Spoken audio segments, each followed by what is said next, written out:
चलिए स्टार्ट करते हैं आज की वीडियो को। और मैं आशा करता हूं कि आपको वीडियो पसंद आएगी और आप वीडियो को एक लाइक तो जरूर करेंगे। तो यहाँ पे हम स्टार्ट करेंगे परसेंट वर्ड से। ठीक है, परसेंट में से ही हम पूरा कॉन्सेप्ट समझेंगे। परसेंट में से हम पर और सेंट का अलग अलग मतलब जानते हैं। पर का मतलब होता है प्रति, और सेंटेज का मतलब होता है सेंट का मतलब 100, यानी कि प्रति 100 पे हम चीज़ों को कैलकुलेट करते हैं परसेंटेज में। जैसे मैं बात करूँ 30%, तो 30% का मतलब क्या है कि 100 में से कितना 30। ठीक है, यानी कि 30% का मतलब हम क्या समझे, 100 में से 30। यानी कि अब अगर मैं बात करूं 65% की, तो 100 में से 65। यानी कि जब भी आपको कहीं पे भी कोई वैल्यू परसेंटेज में लिखी मिलती है 20% या 30% परसेंट होनी चाहिए। ठीक है, तो आप उसे 100 से भाग कर दीजिए। ठीक है, तो वो आपकी वैल्यू मिल जाएगी। ठीक है, अब अगर मैं बात करूं इसी तरीके से, ये तो 100 हो गई। ठीक है, जब भी कोई वैल्यू होती है परसेंटेज में, तो 100 में से तो हम डायरेक्ट कर सकते हैं। बट अब वैल्यू को 200 हो जाए, 300 हो जाए, 1000 में आ जाए, लाख में आ जाए, तब उसको कैसे देखते हैं, मतलब तब उसे कैसे कैलकुलेट करेंगे। अब देखिए, जैसे 50 200 का कितना प्रतिशत है, ये हमें निकालना है। तो आपको कुछ भी नहीं करना, बस 100 से गुणा करनी है हर बार। जब भी कोई नंबर, एक चीज जान लीजिए यहाँ पे सबसे बेसिक पॉइंट है शुरुआत में ही, जब भी कोई नंबर किसी दूसरे नंबर से कंपेयर करके पूछा जाए कि इसका कितना प्रतिशत है, तो उसमें बस आपको 100 की मल्टीप्लाई करनी है। जैसे यहाँ पे ये पूछा है कि 50 200 का कितना प्रतिशत है, 50 200 का कितना प्रतिशत है, तो आपको क्या करना है, 50/200 और गुणा कर देना है 100 से, तो 25% है। ठीक है, और ये भी आपको कैलकुलेट नहीं करना, आपको पता है 2 जीरो इसमें होती है 100 में, और 200 में से 2 जीरो कट जाएगी, तो बस 50 को 2 से भाग करना है। अगर अगर आपसे पूछ ले जाए कि 300 का 60 कितना प्रतिशत है, तो 300 का 60 कितना प्रतिशत हो जाएगा, 60/300 गुणा कर दीजिए 100 से, 2 जीरो से 2 जीरो, ये जाएगा 20%। वैसे जो मैं आपको शुरू में बता रहा था कि 30 100 का कितना प्रतिशत है, तो 30 आपका 30/100 हो गया यहाँ पे, तो ये आपका इतना, इससे जीरो से जीरो कट जाएगी। ठीक है, और यानी कि हम इसे अगर मल्टीप्लाई कर दें 100 से, तो ये जीरो से जीरो कट जाएगी, तो 30 आ जाएगा, इसलिए मैंने यहाँ पे 30 लिखा था। अगर यहाँ पे पूछे जाए 65%, ये मैंने पहले से लिख रखा था कि 100 का कितना परसेंट है, तो आपको बस यहाँ पे 100 से मल्टीप्लाई करनी है, तो 100 से 100 कट जाएगा, तो 65% ही आएगा। तो ये तो हो गई 100 के ऊपर बात, क्योंकि 100 में तो आपको पता है कि हर बार जब हमें 100 से मल्टीप्लाई करनी है, तो 100 से कट जाएगा, तो ये 65% है। अब जैसे 30% हमने बोला, तो 100 से 100 कट जाएगा, तो 30% है। तो जब भी आपको ये 100 से ऊपर वाली वैल्यूज में मतलब पूछा जाए कि कितना प्रतिशत है, तो बस आपको 100 से गुणा करनी है। अब हम क्वेश्चंस पे चलते हैं, धीरे धीरे सारे लेवल के क्वेश्चंस देखेंगे जो आपके एग्जाम में पहले आ चुके हैं और जिनकी संभावना बहुत ज़्यादा रहती है एग्जाम में पूछे जाने की। बस आप वीडियो में मेरे साथ बने रहिए पूरे एंड तक।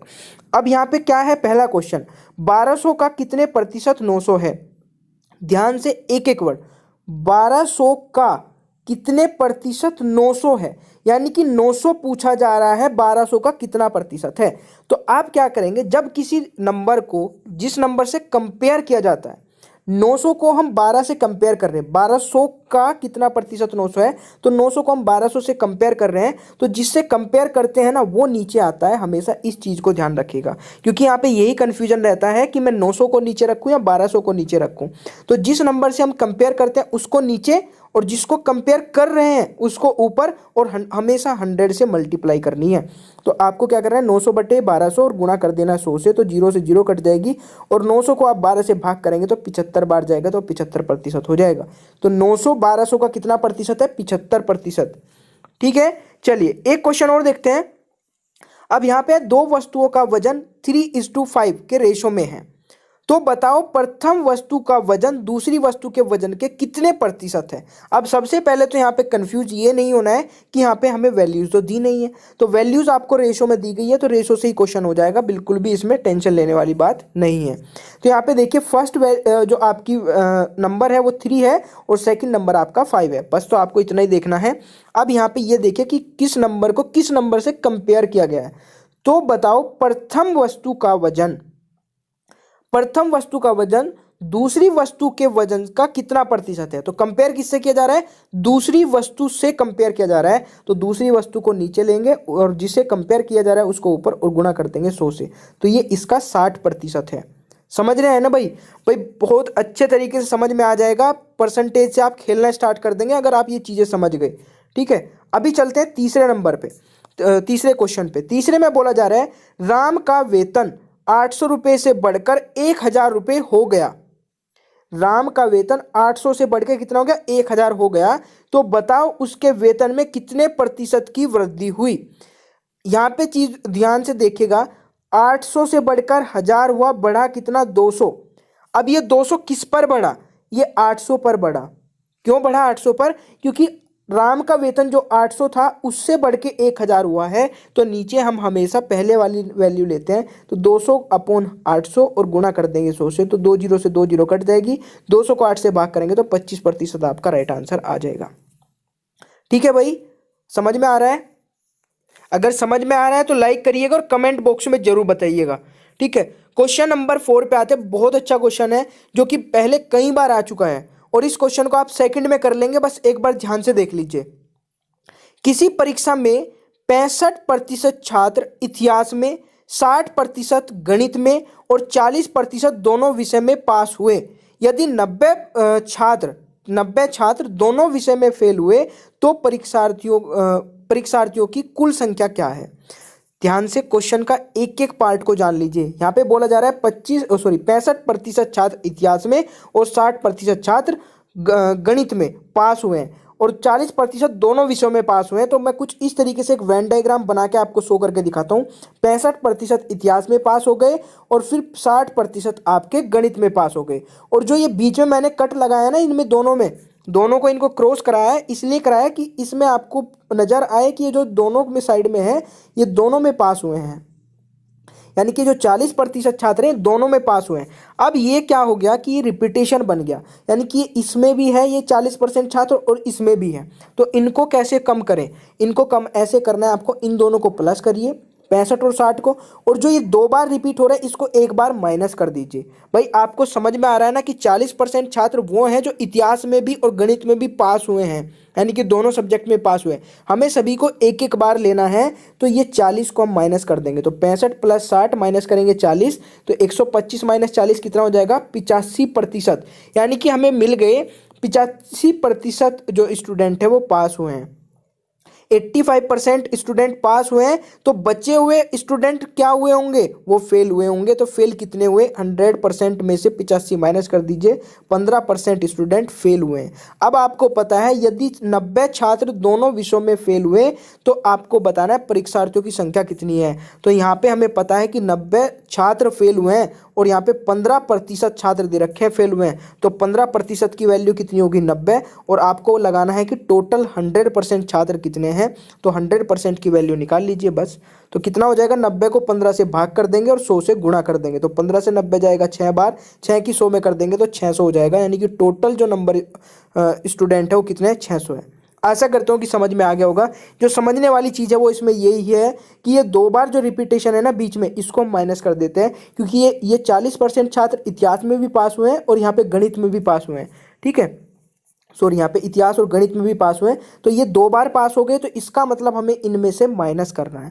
आशा करता हूँ कि आपको ये समझ में आ गया होगा। नेक्स्ट क्वेश्चन पे चलते हैं, बहुत अच्छा क्वेश्चन है दोस्तों। क्वेश्चन नंबर 5, इसलिए बोलता हूं कि एक भी क्वेश्चन को छोड़िए मत, स्किप मत करिए वीडियो को। बहुत ही अच्छा क्वेश्चन है, एक बार देख लिया तो सारे के सारे क्वेश्चन क्लियर हो जाएंगे इस क्वेश्चन से जुड़े हुए। 3-4 क्वेश्चन बनते हैं इसी क्वेश्चन से आपके, तो देख लीजिए एक बार इसको ध्यान से। एक परीक्षा में अधिकतम अंकों के 20% अंक प्राप्त करने वाला छात्र 5 अंकों से अनुत्तीर्ण हो जाता है। यानी कि एक स्टूडेंट है, उसे टोटल नंबर का 20% अंक प्राप्त हुए, यानी कि 20% मार्क्स प्राप्त हुए और वो 5 अंकों से फेल हो जाता है। दूसरा छात्र जो है उसे अधिकतम अंकों का 30% अंक मिलता है और उसे उत्तीर्णांकों से 20 अंक अधिक मिल जाते हैं, यानी कि जितने से में पास होते हैं ना उससे 20 अंक अधिक मिल जाते हैं। तो उत्तीर्णांक होने के लिए आवश्यक प्रतिशत क्या है?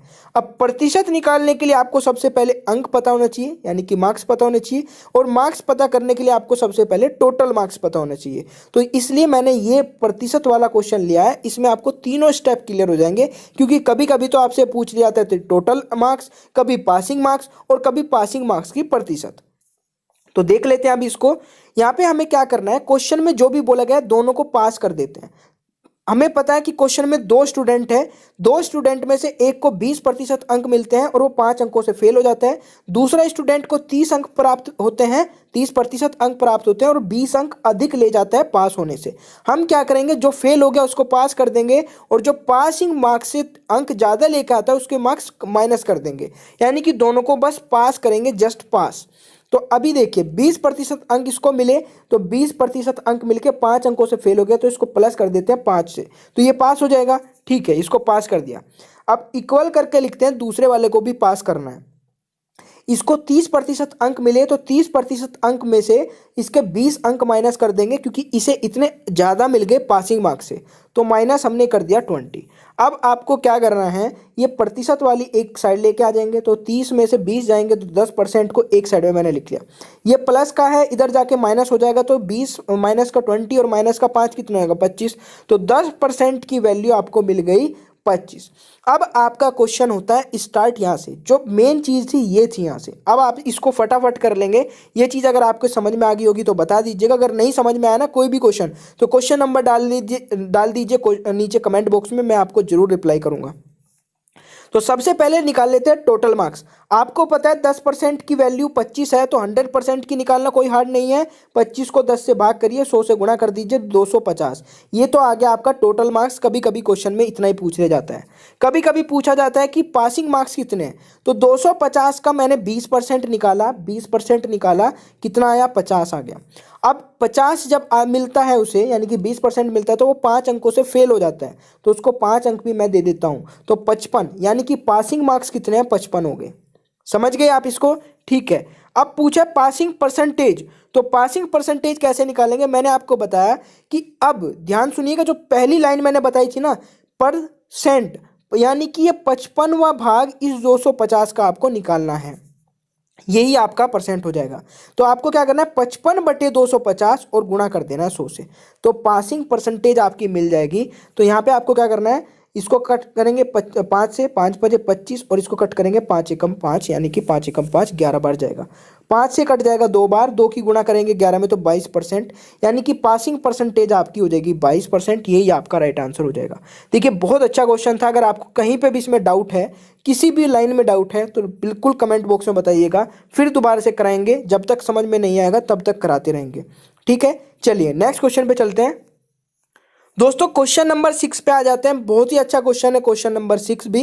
यहाँ पे बोला जा रहा है चेतन की मजदूरी में 20% की कटौती कर दी गई और बाद में 20% की वृद्धि कर दी जाए, तो चेतन की मजदूरी पर क्या प्रभाव पड़ेगा। ध्यान से सुनिएगा। जब भी मैं यहाँ पे लिख देता हूँ आपको, कभी भी 2% को 1% बनाना हो तो अफेक्टिव परसेंटेज रूल अप्लाई करिए। यानी कि अफेक्टिव परसेंटेज रूल ये होता है x + y + x × y/100। समझिए इसको, चीज को पहले, जब भी आपको किसी भी क्वेश्चन में 2% दी हो, चाहे एक प्रॉफिट की हो, चाहे एक लॉस की हो, चाहे एक कटौती की हो, चाहे एक वृद्धि की हो, जो भी परसेंटेज दी हो, और वहां पे पूछा जाए कि ओवरऑल इनका क्या मतलब प्रभाव पड़ा है, तो यहाँ पे आपको क्या करना होता है, x + y, एक बार तो उन दोनों को प्लस करना है और एक बार उन दोनों को मल्टीप्लाई करना है और 100 से भाग कर देना है। बस इतना करना है, आपका आंसर मिल जाएगा। अब इन दोनों को मैं मल्टीप्लाई और जो दोनों को प्लस करने का कॉन्सेप्ट भी थोड़ा सा सीख लीजिए। यहाँ पे बोला जा रहा है मजदूरी में 20% की कटौती की गई। जब भी कमी की जाए या फिर लॉस हो तो आपको माइनस लिखना है, और जब भी वृद्धि की जाए या फिर प्रॉफिट हो तो आपको प्लस लिखना है। तो यहाँ पे 20% की कटौती की गई है, तो यहाँ पे आपको क्या करना है, -20। फिर दूसरे में बोला जाए 20% की वृद्धि की गई है, तो आपको क्या करना है, +20। फिर आपको क्या करना है, दोबारा से -20 गुणा +20, और ये कर देना है 100 से डिवाइड। तो आप देखिए -20 और +20 तो कट ही जाएगा, ये तो 0 हो गया। अब यहाँ पे क्या बचता है, नीचे 100 से 2 0 से 2 0 कट गई। यहाँ पे क्या बचेगा, -2 की मल्टीप्लाई +2 में करेंगे तो क्या आएगा, -4। -4 का मतलब हो जाएगा लॉस। अगर यहाँ पे +4 आ जाता तो वो हो जाता प्रॉफिट। समझ गए आप इस रूल को? बहुत ही अच्छी चीज़ है और इससे ना आप इतने सारे क्वेश्चन कर सकते हैं। अभी मैं आपको ये बहुत जगह दिखाने वाला हूँ, इसी क्वेश्चन मतलब इसी फॉर्मूले से बहुत सारे क्वेश्चन सोल्व कराने वाला हूँ। एक ही ट्रिक, एक ही कॉन्सेप्ट से जब 3-4 क्वेश्चन बन सकते हैं तो उसको तो रट लीजिए, ध्यान में रख लीजिए, प्रैक्टिस कर लीजिए उस क्वेश्चन की, उसको कहीं पे नोट कर लीजिए अपने नोट्स में, ताकि आपके आगे भी हेल्प करता रहे। ठीक है, तो चलिए नेक्स्ट क्वेश्चन पे चलते हैं। ध्यान रखिएगा इस चीज़ का कि जब भी प्रतिशत में वृद्धि होगी, इंक्रीमेंट होगा, प्रॉफिट होगा, तो प्लस से डिनोट करना है, और जब भी डिक्रीमेंट होगा, डिक्रीज होगा, घटेगा या लॉस होगा, तो आपको माइनस से डिनोट करना है। तभी आपको इसको रूल को अप्लाई करके आंसर बताना है। जब भी जो परसेंटेज प्रॉफिट में है तो सॉरी प्लस में है प्रॉफिट और माइनस में है लॉस। चलिए नेक्स्ट क्वेश्चन पे चलते हैं। सारे के सारे सुपर क्वेश्चन है, ये वाला एकदम बिल्कुल मतलब वो क्वेश्चन है जो इतनी बार आ चुका है कि आप एक्सपेक्ट नहीं कर सकते कि कितनी बार आ चुका है। एक बार देख लीजिए अलग अलग एग्जाम में। और ये एक चीज़ और मैं आपको बता दूं, ये जो वीडियोस आजकल मैं अपलोड कर रहा हूं, चाहे रीजनिंग की हो चाहे मैथ की हो, आपका कोई भी एग्जाम है ना, सारे क्लियर कर लोगे। एक बार कॉन्सेप्ट को समझ लीजिए बस। ठीक है, तो इसमें बोला जा रहा है चीनी के भाव में 25% वृद्धि हो जाने से कोई गृहिणी अपनी खपत में कितने प्रतिशत कमी करे ताकि खर्च पर कोई प्रभाव न पड़े। सबसे पहले क्वेश्चन को समझिए। यहाँ पे चीनी के जो प्राइस है वो इंक्रीज हो गए, 25% से इंक्रीज हो गए, बढ़ गए। अब यहाँ पे बोला जा रहा है एक गृहिणी जो घर में खपत है उसको कितना कम करे ताकि जो खर्चा है वो प्रभाव ना पड़े, खर्चे पे कोई प्रभाव ना पड़े। आप मुझे ये बताइए, जब चीनी के प्राइस बढ़ेंगे तो घर में जो खर्चा होगा उस पर प्रभाव पड़ेगा ना। तो घर में आप एक मोटी सी भाषा में समझिए कि अगर घर में प्रभाव ना पड़ने दिया जाए, बस खाने में कम कर ली जाए कि चीनी को सभी 2-2 किलो खाते थे, भैया अब तुम कम खाना स्टार्ट करो, क्योंकि यहाँ पे अभी हमें ना जो खर्चा बढ़ा है 25% से प्राइस बढ़े, उसको बढ़ने नहीं देना है। तो तब क्या करना है, आपको एक ट्रिक बताता हूँ और इस ट्रिक से आपके 2 क्वेश्चन सोल्व होंगे। ट्रिक भी बहुत आसान, बिल्कुल इजी ट्रिक है। आर अपॉन में 100, 100 प्लस माइनस आर इंटू 100। यहाँ पे आर का मतलब जितना प्रतिशत बढ़ेगा, और 100 में प्लस माइनस का मतलब है जब भी वृद्धि होगी तो आपको प्लस करना है, और जब भी यहाँ पे डिक्रीज होगा तब आपको माइनस करना है, और गुणा कर देना है 100 से। ठीक है, और यहाँ पे क्या पूछा, ताकि खर्च पर कोई प्रभाव ना पड़े तो आपको कितनी खपत कम करनी है। तो आपको क्या करना है, 25, 100 प्लस क्या करना है यहाँ पे 25 और गुणा कर देना है 100 से। तो इससे भी आसान कुछ हो सकता है क्या, मुझे बताइएगा। अगर आप इस क्वेश्चन को इससे भी इजी मेथड से कर सकते हैं तो कमेंट बॉक्स में बता दीजिएगा। 25 अपॉन में 125 गुणा 100 से, 25 से जाएगा 125 5 बार, 5 से 100 जाएगा 20 बार, यानी कि अगर 20% वो कम कर देते हैं अपनी खपत में, तो ये जो 25% प्राइस बढ़े थे ये बढ़े हुए नहीं लगेंगे, उनका खर्चा मेंटेन हो जाएगा, कोई प्रभाव नहीं पड़ेगा खर्चे पे। समझ में आ गया है। चलिए फिर क्वेश्चन नंबर 8 पे चलते हैं। दोस्तों क्वेश्चन नंबर 8 को भी जान लीजिए कि क्वेश्चन बहुत इंपॉर्टेंट है।